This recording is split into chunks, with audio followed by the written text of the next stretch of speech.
말씀 주시겠습니다.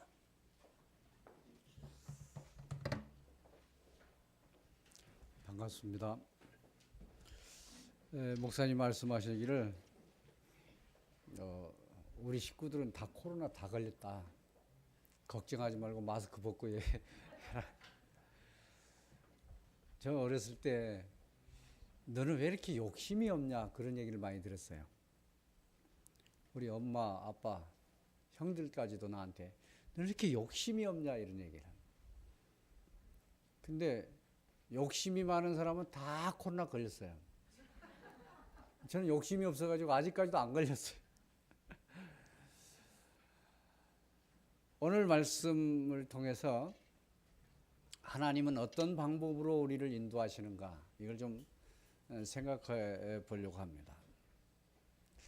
오늘 말씀에 보니까 하나님이 우리를 선택하셨다 이렇게 말씀을 해요. 그러면 언제 선택했냐 그러니까 창세 전에 선택했대요. 그러면 저와 여러분 이미 창세 전에 선택받은 사람들이죠.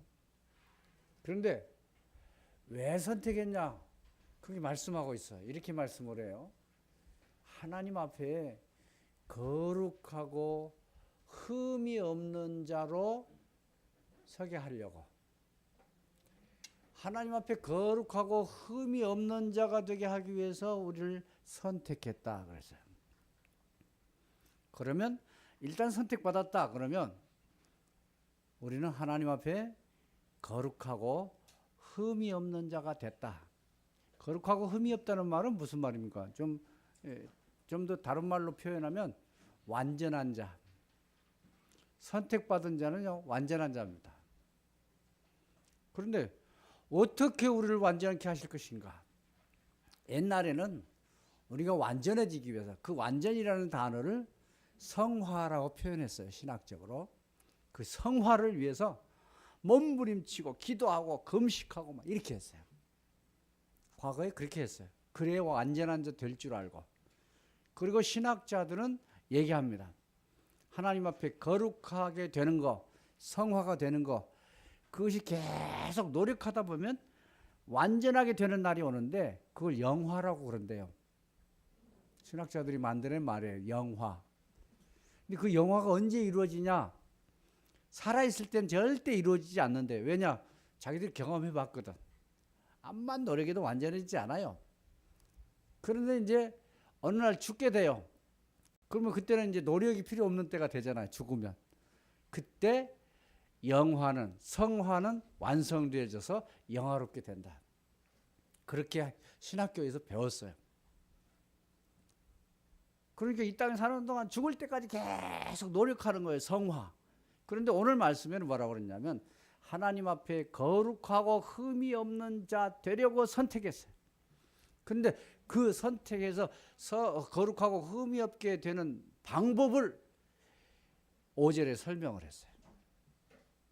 어떻게 설명했냐면 그리스도 예수로 말미암아 자기의 뭐가 되게 하셨다고요? 아들들이 되게 하셨다.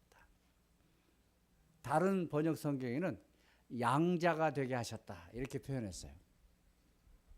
하나님의 자녀, 우리 늘 영접하는 자 곧 그를 믿는 자 하나님의 자녀가 되는 권세를 주셨다 그랬죠. 그 하나님의 자녀, 이 말 뜻은 하나님 앞에 거룩하고 흠이 없는 자, 완전한 자가 됐다는 말입니다.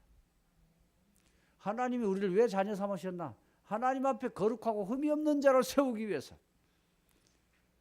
완전한 자로 만드신, 우리를 자녀로 만드신 이유가 우리를 완전한 자로 만들기 위해서. 그럼 우리가 하나님 자녀 됐다 그 말은 우리는 완전한 자다 그런 뜻이 되겠죠. 여러분이 하나님 앞에 완전한 자 된 거 믿습니까? 완전한 자 된 거 믿습니까? 그러면 다 자기를 봐요. 그러면 안 됐거든. 아직 멀었거든. 그러니까 주저주저해요. 그러나 하나님의 자녀가 되는 길은 완전한 길이야. 완전할 수 있는 유일한 길이 뭐냐? 우리의 노력이 아니라 하나님의 자녀 되는 것이다. 그러면 왜 이렇게 공로도 없이 아무 노력도 안 하고 완전한 자로 세워주셨는가? 그 이유를 6절에서 설명하고 있어요. 찬송하게 하려고 했다 그랬어요. 하나님께 찬송하게 하려고 우리를 완전한 자로, 그것도 공로도, 우리 공로도 없이 그냥 하나님의 은혜로 완전한 자로 불러주셨어요. 그리고 하나님 자녀 만들어 주셨어요. 그럼 우리는 어떻게 됩니까? 하나님이 나를 자녀 만들어 가지고 하나님 앞에 완전한 자 됐으면 감사해야 되지 않겠어요? 하나님께 감사해야 될 겁니다. 그리고 찬송해야 될 것입니다. 우리가 해야 될 의무는 딱 하나밖에 없어요. 오늘 에베소 1장 4절에서 6절까지 말씀 속에 우리가 해야 될 것은 뭐냐? 찬송하는 거예요. 그 외에는 다 하나님이 해주셨어요. 이 사실을 믿습니까? 그럼 우리는 이제 하나님 찬송하면 끝이요. 우리가 해야 될 일 다 한 거예요. 그거 찬송하기 위해서 우리가 예배하는 것이죠. 이스라엘 백성을 하나님이 선택하셨습니다. 아브라함 불러가지고 너로 큰 민족이 되게 할 것이다. 이스라엘 민족을 얘기하는 거예요. 민족이 되게 하겠다라고 불러가지고 하나님이 그들을 먼저 아브라함부터 완전한 자로 세웠어요. 어떻게 완전한 자로 세웠냐? 아브라함이 하나님을 믿으니 그것을 뭘로 여기셨다고요? 의로 여기셨다. 하나님이 그냥 아브라함이 하나님 믿었다는 그것 때문에 완전한 자가 딱 되게 하셨어요. 그리고는 그 자손을 큰 민족을 이루게 하기 위해서 애굽 땅으로 인도하셨어요. 애굽 땅에 이스라엘 백성이 들어갈 때 하필이면 그 숫자가 이스라엘의 12지파에 70명이 들어갔다. 이렇게 성경은 얘기하고 있어요. 12지파와 70명이 애굽 땅에 들어가서 거기서 이스라엘 민족이 만들어지는데 어떤 방법으로 만들어지냐면 그 시대의 하나님의 방법은 말하자면 한 민족을 이루게 하는 방법, 그 기본 시스템은 가정이었어요. 이스라엘 가정을 축복해가지고 계속 자녀를 낳게 해서 민족이 만들어지는 데까지 이제 기초적인 민족이죠. 기본적인 민족이 만들어지는 데까지 약 430년이 걸렸어요. 430년 동안 계속 이스라엘은 자녀를 낳았어요. 자녀를 열심히 낳는 게 이스라엘 만드는 방법이었어요. 구약시대는. 다른 거 없었어요. 전도해라 그렇게 안 했어요. 그냥 자녀를 낳아라. 그게 하나님의 언약을 성취하는 방법이었어요. 구약시대는. 그래서 이스라엘이 만들어졌어요. 그런데 성경에는 이스라엘이 두 종류가 있어요. 그 구약의 이스라엘이 있는가 하면 영적인 이스라엘, 눈에 보이지 않는 이스라엘이 있어요. 그 이스라엘도 하나님이 세우시는 거예요. 그런데 눈에 보이는 이스라엘은 하나님이 왜 선택하시고 세웠냐?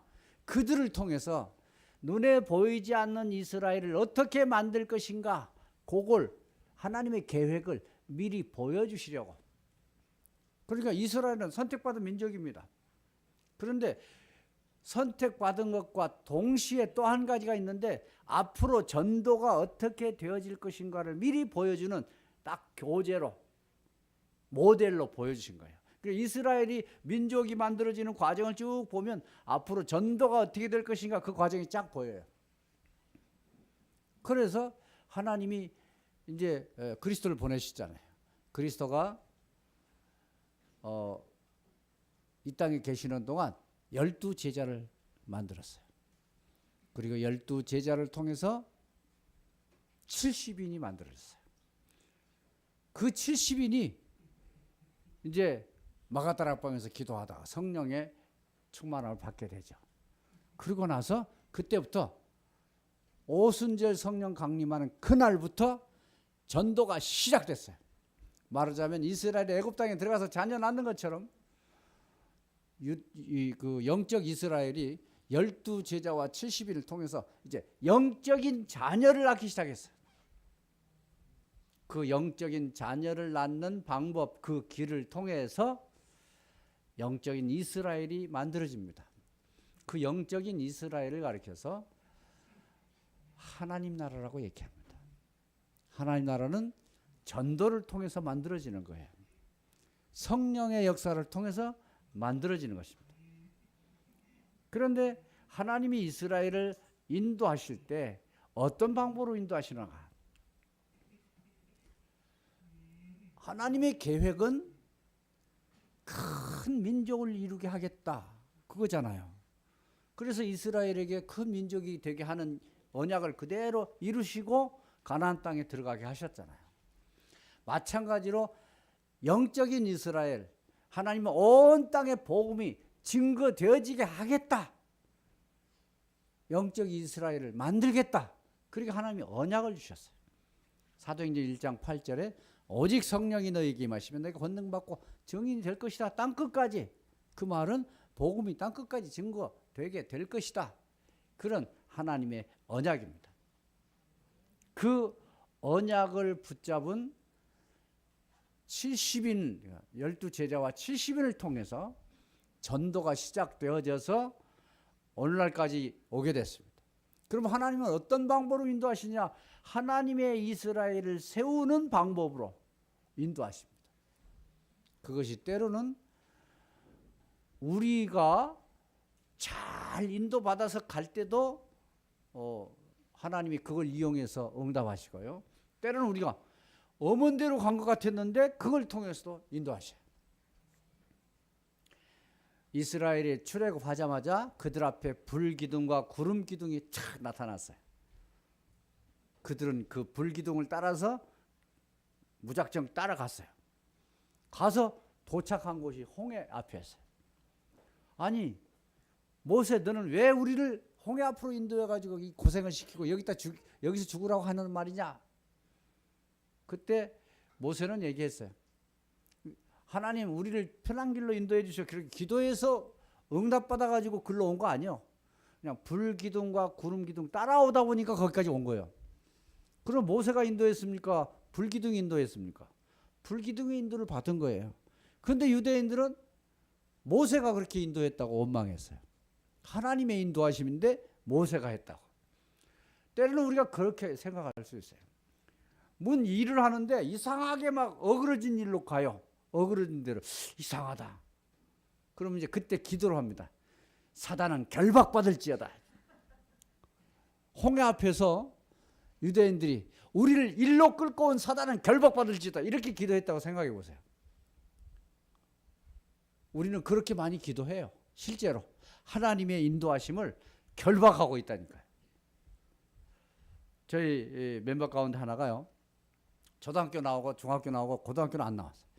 그래서 이제 지가 신학교 가겠대요. 그래, 신학교 가려면 고등학교 나와야 되지 않냐? 너 고등학교 들어가라 그랬어요. 고등학교 들어갔어요. 그래가지고 이제 열심히 다녀요. 한 1년 정도 다니더니 목사님, 나 도저히 못 다니겠어요. 그만두게 해주세요. 그래. 그만두어라. 그만두겠다는데 내가 뭐 그만둬라. 그래서 그만뒀어요. 한 1년 지난 뒤에 지 나름대로 열심히 공부해가지고 검정고시를 봤어요. 거기 검정고시가 여기하고 똑같이 우리나라처럼 있어요. 검정고시 딱 봤어요. 그래가지고 합격자 발표하는 자리에 딱 가서 확인을 해본 결과 깜짝 놀랄 일이 그에게 일어났어요. 뭐냐면 3년 전에 이게 초등학교 중학교 졸업하고 나서 그냥 검정고시를 재미로 한번 봤대요. 공부도 않고. 그런데 공부도 않고 시험 봤는데 뭐 분명히 떨어졌을 거잖아요. 확실히 믿고 확인을 안 한 거예요. 그리고 이제 1년 동안 생짜로 학교를 다니는데 도저히 못 다니겠어. 그만뒀어요. 그러고 나서 또 다시 시험 보고 확인하러 갔는데 뭐라고 했냐? 너 지난번에 봤는데 합격했는데 왜 또 봤냐? 이렇게. 자, 어떻게 됐습니까? 1년 동안 헛고생했잖아요. 그러니까 이제 그 소리 듣고 저도 잠깐 그 생각했어요. 이 병신 같은 바보 같은 놈 시키. 그것도 확인 안 해가지고 말이죠. 1년을 허송세월을 하냐? 이렇게 했어요. 근데 그 잠깐 욕하고 딱 그 애가 1년 동안 학교 다녔던 걸 딱 점검을 해봤어요. 그런데 그 아이가요, 계속 거기에서 전도했어요. 1년 동안. 그리고 이제 제가 메시지를 계속 했으니까 제자를 만나게 해주세요. 제자를 찾게 해주세요. 맨날 그렇게 하고 기도했어요. 그리고 어느 날 그 교회 엘리트 반이 있어요. 그 학교는. 학교 한 500명 한 학년이 된다면 그중에 한 60명이 엘리트 반이 한 반. 그 반 아이들이 예수를 영접했어요. 그리고 그 아이들 가운데서 교회 나온 애들이 이제 처음에는 한 20명 나오더니 점점 떨어져 가지고 나중에 교회에 말하자면 중직자가 된 사람이 7명이요. 그 아이가 1년 동안 헛고생하고 학교 다니는 기간 동안에 중직자가 된 사람이 7명이고요. 그 중직자를 통해서 이렇게 뿌리로 전달돼 가지고 전도돼서 교회화 된 사람만 30명이 넘어요. 그러면 1년 동안 헛고생해서 바보입니까? 하나님, 만일에 그게 하나님이 그렇게 인도하셨다는 사실을 우리가 인정한다면 그 1년 동안이 얼마나 가치 있는 기간입니까? 그렇잖아요. 그리고 그 기간 동안에 얼마나 가치 있는 열매를 맺었습니까? 우리는 하나님의 인도하심에 대해서 자꾸 내 생각에 맞춰가지고 일이 잘 되면 하나님의 인도 잘 받았다고 생각하고, 일이 안 되면 하나님의 잘못 받았다고 생각하고, 그리고 안 되면 막 결받기도 하고, 그런 식으로 인도받는 경우가 많습니다. 근데 때로는 안 될 때는 질문만 하면 됩니다. 왜? 그럼 이 속에 하나님의 계획이 있을 거 아니에요. 그걸 미리 발견했다면 아주 기쁨으로 1년 동안 학교를 다녔겠죠. 미리 알았다면 안 다닐 수도 있었겠지만, 그러나 그때 만일에 계속 막 흑암 결박하고 사단 결박하고 만일에 그랬다고 생각해 보세요. 전도에 초점은 안 맞추고 하나님의 계획이 어디 있는가 그건 발견하려고 안 하고 그냥 흑암만 결박하고 있었다고 하면 어떻게 되겠어요? 인도받을 수가 없겠죠. 올바른 인도를 얻을 수 없어요. 하나님이 이스라엘을 인도할 때 항상 끌고 가는 방향이요, 홍해 앞으로, 그 다음에 물 없는 데로 아주 배고프게 만들고, 그래가지고 이스라엘이 기도하게 만들었어요. 근데 그 기도의 내용이 주로 뭐냐면 원망이요. 왜 홍해 앞으로 데리고 왔습니까? 왜 우리 배고프게 만들고 맛있는 거 못 먹게 합니까? 왜 물도 못 먹고 여기서 죽게 합니까? 맨날 원망이요.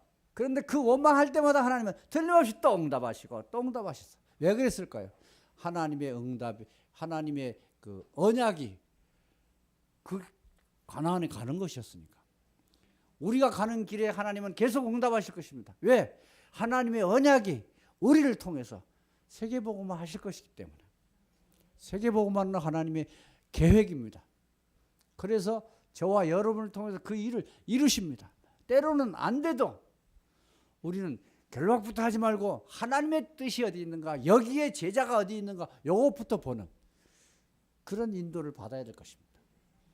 앞으로 우리 안디옥 교회는, 이제 성경의 안디옥 교회는요, 예루살렘에 엄청난 핍박이 와가지고 도저히 예루살렘에 살 수가 없어서 도망간 사람들이 모여서 세운 교회가 안디옥 교회예요.